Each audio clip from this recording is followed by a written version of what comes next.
Hi viewers, welcome to Bhaskar's area.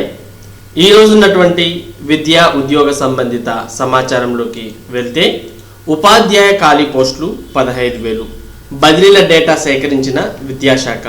ఉపాధ్యాయ బదిలీలపై విద్యాశాఖ కసరత్తు చేస్తోంది. రాష్ట్రంలో ఎంతమంది ఉపాధ్యాయులు బదిలీ కావాలనే సమాచారాన్ని జిల్లా విద్యాశాఖ అధికారుల నుంచి విద్యాశాఖ ఇటీవల సేకరించింది. ఏ జిల్లాలో ఎంతమంది ఉపాధ్యాయులు బదిలీ కావాలి, ఎన్ని పోస్టులు ఖాళీగా ఉన్నాయని తేల్చే పనిలో విద్యాశాఖ ఉంది.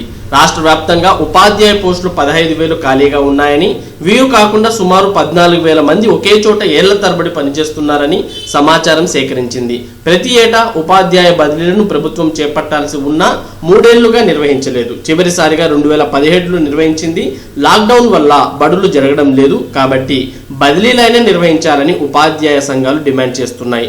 8 ఏళ్లు ఒకే చోట పనిచేసిన ఉపాధ్యాయులను, 5 ఏళ్లు ఒకే చోట పనిచేసిన ప్రధానోపాధ్యాయులను తప్పనిసరిగా బదిలీ చేయాలి. కొంతమంది ఉపాధ్యాయులు 10 ఏళ్లుగా దూర ప్రాంతాల్లోనే పనిచేస్తున్నారు. 8 ఏళ్లు ఒకే చోట పనిచేస్తున్న ఉపాధ్యాయులు 12,000 మంది ఉన్నారు. 5 ఏళ్లుగా ఒకే చోట ఉన్న ప్రధానోపాధ్యాయులు సుమారు 600 మంది ఉన్నారు. 10వ తరగతి పరీక్షల అనంతరం బదిలీలపై నిర్ణయం తీసుకుంటామని ఇటీవల విద్యాశాఖ మంత్రి వెల్లడించారు. బదిలీలకు ప్రభుత్వం అనుమతిస్తే పూర్తి సమాచారం అందించేందుకు విద్యాశాఖ సిద్ధంగా ఉంది. బదిలీలు జరిగితే పాఠశాలలకు దగ్గరగా రావచ్చని ఉపాధ్యాయులు ఎదురు చూస్తున్నారు. 15,000 ఉపాధ్యాయ ఖాళీ పోస్టులకు నోటిఫికేషన్ ఎప్పుడు వస్తుందోనని నిరుద్యోగులు ఎదురు చూస్తున్నారు. నూతన ప్రభుత్వం ఏర్పడిన తర్వాత ఇప్పటి వరకు డిఎస్సి నోటిఫికేషన్ విడుదల చేయలేదు. మరి రాష్ట్ర వ్యాప్తంగా 15,000 ఖాళీలు అయితే ఉన్నాయి. మరి ఈ 15,000 ఖాళీలను దృష్టిలో ఉంచుకొని ఉపాధ్యాయులు బదిలీల కోసం ఎదురు చూస్తుంటే నిరుద్యోగులు కొత్త డిఎస్సి నోటిఫికేషన్ కోసం ఎదురు చూస్తున్నారు. ఇక బడులు తెరవద్దు. కరోనా వైరస్ వ్యాక్సిన్ రావడం లేదా కరోనా పూర్తిగా అదుపులోకి వస్తే తప్ప స్కూళ్లను తెరవద్దు అంటూ దేశవ్యాప్తంగా విద్యార్థుల తల్లిదండ్రులు 2 లక్షల మంది సంతకాలు చేసిన పిటిషన్ను కేంద్రానికి పంపారు. లాక్డౌన్ను ఎత్తివేసేందుకు కేంద్రం రూపొందించిన అన్లాక్ వ్యూహంలో భాగంగా స్కూళ్లు, కాలేజీలు, ఇతర విద్యా సంస్థలు జూలైలో తెరిచే అవకాశం ఉందని వార్తలు వచ్చిన నేపథ్యంలో పిల్లల తల్లిదండ్రులు ఈ మేరకు పిటిషన్ పెట్టారు. కరోనా ఉండగా స్కూళ్లు నిర్వహించడం నిప్పుతో ఆడుకోవడం లాంటిదని చెప్పారు. ఈ లెర్నింగ్ ఉపయోగకరమైతే వచ్చే విద్యా సంవత్సరానికి అందులోనే పాఠాలు నిర్వహించాలని కోరారు. మరి దీన్ని బట్టి తల్లిదండ్రులు వారి యొక్క పిల్లల విషయంలో ఎంత ఆందోళన చెందుతున్నారో అనే విషయం మనకి ఇక్కడ అర్థమవుతుంది. రానున్న విద్యా సంవత్సరంలో ఆన్లైన్ ద్వారానే పాఠాలనేవి నేర్పించండి. అలాగే వచ్చే విద్యా సంవత్సరం విద్యా సంస్థలను తెరవడం అనేది నిప్పుతో చెలగాటం ఆడడమే అని ఇక్కడ తల్లిదండ్రులు పేర్కొన్నారు. ఇక డిఎస్సి 2018 హిందీ పోస్టులకు కౌన్సిలింగ్. డిఎస్సి 2018లోని స్కూల్ అసిస్టెంట్ హిందీ భాషా పండిట్ పోస్టుల భర్తీకి ఈ నెల 8 లోపు కౌన్సిలింగ్ పూర్తి చేయాలని పాఠశాల విద్యాశాఖ ఉత్తర్వులు జారీ చేసింది. రాష్ట్ర వ్యాప్తంగా 250 పోస్టులను భర్తీ చేయనున్నారు. జీతాలు, పెన్షన్లు ఆలస్యం. కొంతమందికి జమ, మరికొందరికి ఎదురుచూపులు. నేటి ఉదయానికి ఖాతాలకు చేరుతాయన్న అధికారులు. రాష్ట్ర ప్రభుత్వ ఉద్యోగులకు చాలా మందికి జీతాలు సోమవారం వారి బ్యాంక్ ఖాతాలకు జమ కాలేదు. పింఛన్లదారులలో కొంతమందికి పింఛన్ అందలేదు. మే నెల నుంచి పూర్తి మొత్తం జీతాలు ఇవ్వనున్నట్లు ప్రభుత్వం ప్రకటించింది. అయితే సోమవారం అనగా 1వ తేదీ సాయంత్రమైన జీతాలు అందకపోవడంతో ఉద్యోగుల్లో చర్చ మొదలైంది. అప్పటికే రాష్ట్ర ఎన్ఓ అసోసియేషన్ నాయకులు ఉద్యోగులకు వర్తమానం ఇచ్చారు. రిజర్వ్ బ్యాంక్ సర్వర్పై లోడ్ ఎక్కువగా ఉన్నందున ఆలస్యం అవుతోందని, సోమవారం అర్ధరాత్రికి అందరికీ జీతాలు అందుతాయని వాట్సాప్ గ్రూపుల్లో ఎన్ఓ సంఘం నాయకులు వర్తమానం పంపారు. ఈ విషయమై ఖజానా శాఖ అధికారులను ఈనాడు సంప్రదించగా సాంకేతిక సమస్య వల్ల కొద్దిగా ఆలస్యం అవుతోందని అన్నారు. పింఛన్లు చాలా మందికి అందాయని, 2 జిల్లాల నుంచి మాత్రమే ఫిర్యాదులు ఉన్నాయని, వారికి కూడా సోమవారం అర్ధరాత్రికి అందుతాయని చెప్పారు. ఉద్యోగుల జీతాలు మంగళవారం ఉదయానికి వారి ఖాతాల్లో జమ అవుతాయని వెల్లడించారు. ఎయిడెడ్ పాఠశాలలపై అధ్యయన కమిటీ కసరత్తు. రాష్ట్రంలోని ఎయిడెడ్ పాఠశాలల విషయంలో ఎలా ముందుకు వెళ్లాలనే దానిపై అధ్యయన కమిటీ కసరత్తు చేస్తోంది. సోమవారం గుంటూరులో సమావేశమైన కమిటీ పలు అంశాలపై చర్చించింది. వారం రోజుల్లో ప్రభుత్వానికి నివేదిక సమర్పించనుంది. పాఠశాలను ప్రభుత్వానికి అప్పగించే పక్షంలో స్థలాలు, భవనాల విషయంలో ఎలాంటి చర్యలు తీసుకోవాలనే దానిపైన యోచన చేస్తున్నారు. మరి నిన్ననే మనం మీకు తెలియజేశాం, ఎయిడెడ్ పాఠశాలలపై వేలాడుతున్న కత్తి అనే సమాచారాన్ని కూడా తెలియజేశాం. అంటే ఎయిడెడ్ పాఠశాలలు అనేవి ఐదర్ ప్రభుత్వ ప్రభుత్వంలో విలీనం కావడమా లేదా సపరేట్ ప్రైవేట్ అన్ఎయిడెడ్ పాఠశాలలుగా కొనసాగడమా అనే విషయం మీద కమిటీని వేయడం జరిగింది. మరి ఈ కమిటీ అనేది అధ్యయనం చేస్తోంది. సెలవుల తగ్గింపు, తరగతుల సమయం పెంపు, అకాడమిక్ క్యాలెండర్ సిద్ధం. ఉన్నత విద్యా సంస్థలకు ఉమ్మడి అకాడమిక్ క్యాలెండర్ను ఉన్నత విద్యా మండలి రూపొందించింది. డిగ్రీ పీజీ చదివే 2-3 సంవత్సరాల విద్యార్థులకు ఆగస్టులో తరగతులు ప్రారంభం కానున్నాయి. మొదటి ఏడాది విద్యార్థులకు సెప్టెంబర్లో తరగతులు ప్రారంభమవుతాయి.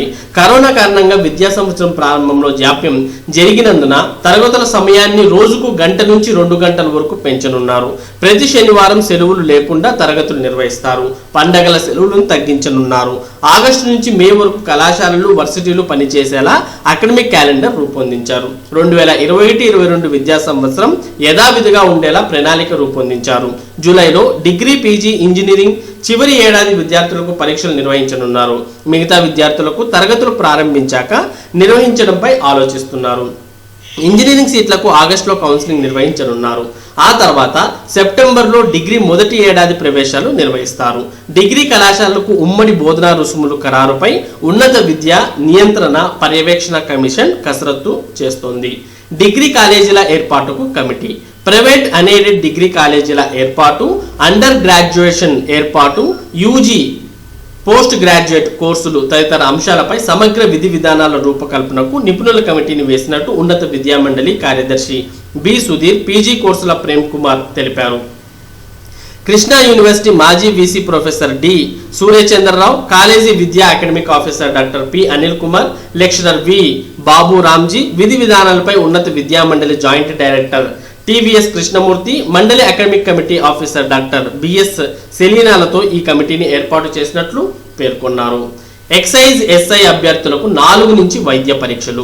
గ్రూప్ 2 సర్వీసెస్లో ఎక్సైజ్ ఎస్ఐ పోస్టుని ఎంచుకున్న అభ్యర్థులకు ఈ నెల 4 నుంచి 23 వరకు వైద్య పరీక్షలు జరుగుతాయని ఏపీపీఎస్సీ సెక్రటరీ పిఎస్ఆర్ ఆంజనేయులు సోమవారం ఒక ప్రకటనలో తెలిపారు. డిఎస్సి 2018 నోటిఫికేషన్కు సంబంధించి school assistant Hindi, language Pandit Hindi పోస్టుల రిక్రూట్మెంట్ పూర్తయినందున ఆయా అభ్యర్థులకు మాన్యువల్ పద్ధతిలో కౌన్సిలింగ్ చేపట్టాలని పాఠశాల విద్యా కమిషనర్ వి చినవీరభద్రుడు డిఈఓలకు ఆదేశాలు జారీ చేశారు. ఆగస్టు నుంచి స్టాఫ్ సెలక్షన్ కమిషన్ పరీక్షలు.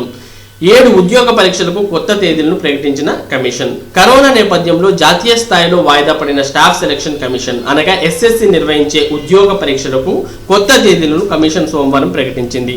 దేశవ్యాప్తంగా ఈ పరీక్షలకు లక్షలాది మంది నిరుద్యోగ అభ్యర్థులు హాజరవుతారు. కమిషన్ 2018-19 నిర్వహించిన 7 పరీక్షలకు దాదాపు 1.29 కోట్ల మంది దరఖాస్తు చేయడం విశేషం. తెలుగు రాష్ట్రాల నుంచి కూడా భారీ సంఖ్యలోనే పోటీ పడుతున్నారు. మరి ఎస్ఎస్సి విడుదల చేసినటువంటి టైం టేబుల్ లేదా కాల పట్టిక ఈ విధంగా ఉంది. ఫస్ట్ ఉద్యోగం వివరాలు, తర్వాత పరీక్ష తేదీలు. సిహెచ్ఎస్ఎల్ 2019 టైర్ 1 అనేవి ఆగస్టు 17 నుంచి 21, అలాగే 24 నుంచి 27 వరకు పరీక్షలు అనేవి జరుగుతాయి. ఇక జూనియర్ ఇంజనీర్ పేపర్ 1 2019 సంబంధించి సెప్టెంబర్ 14న పరీక్షలు జరగబోతున్నాయి.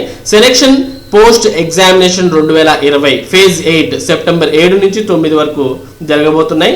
ఇక stenographer grade C, grade D పరీక్షలు 2019 సంబంధించినటువంటి నోటిఫికేషన్ సెప్టెంబర్ 10 నుంచి 12 వరకు ఈ స్టెనోగ్రాఫర్ పరీక్షలకు సంబంధించిన పరీక్షలు జరగబోతున్నాయి. ఇక ఢిల్లీ పోలీస్ ఎస్ఐ తర్వాత సిఏపిఎఫ్ పరీక్ష పేపర్ 1 అనేది సెప్టెంబర్ 29 నుంచి అక్టోబర్ 1 వరకు మళ్ళీ 5వ తేదీన జరగబోతోంది.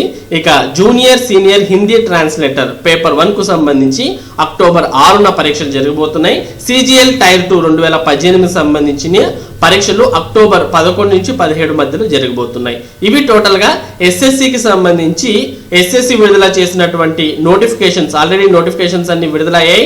కొన్ని పరీక్షలు టైర్ 1 అనేది అయిపోయింది, అంటే పేపర్ 1 పరీక్షలు కూడా కొన్ని అయిపోయినాయి, కొన్ని టైర్ 2కు వెళ్తూ ఉన్నారు. ఈ విధంగా ఈ పరీక్ష తేదీలు అనేవి ప్రకటించడం జరిగింది. మరి ఈ పరీక్ష తేదీలను నోట్ చేసుకొని అందుకు అనుగుణంగా మీ యొక్క ప్రిపరేషన్ను కొనసాగించండి. ప్రైవేట్ కళాశాలల్లో సీటు పొందిన విద్యార్థుల ఆందోళన. పీజీ వైద్య విద్యలో సీటు సాధించిన వారిని చేర్చుకునేందుకు ప్రైవేట్ వైద్య కళాశాల యాజమాన్యాలు నిరాకరిస్తున్నాయి. దీంతో విద్యార్థులు, తల్లిదండ్రుల్లో ఆందోళన నెలకొంది. విశ్వవిద్యాలయం జారీ చేసిన సీట్ అలాట్మెంట్ పేరుతో కళాశాలల్లో చేరేందుకు సోమవారం వెళ్లిన విద్యార్థులకు నిరాశ ఎదురైంది. నోటిఫికేషన్లకు అనుగుణంగా విద్యార్థులు ఆప్షన్స్ ఇచ్చారు. సీట్లు పొందిన వారు ఈ నెల 4న మధ్యాహ్నం 3 గంటల్లోగా కళాశాలల్లో చేరాలి. ప్రభుత్వ కళాశాలల్లో ప్రవేశాలు జరుగుతున్నా ప్రైవేట్ వారు చేర్చుకోవడం లేదు. దీనిపై ప్రభుత్వం స్పందించి సమస్యను పరిష్కరించాలని వారంతా కూడా కోరుతున్నారు. మరి ఇవి ఈ రోజు ఉన్నటువంటి విద్యా ఉద్యోగానికి సంబంధించినటువంటి సమాచారం. మరి ఇటువంటి ముఖ్యమైన సమాచారాన్ని భాస్కర్స్ ఏరియా మీకు అందించడం జరుగుతుంది. మరి ఈ సమాచారం మీరు పొందడానికి మన భాస్కర్స్ ఏరియా ఛానల్కు సబ్స్క్రైబ్ అవ్వండి. Thank you for watching this video.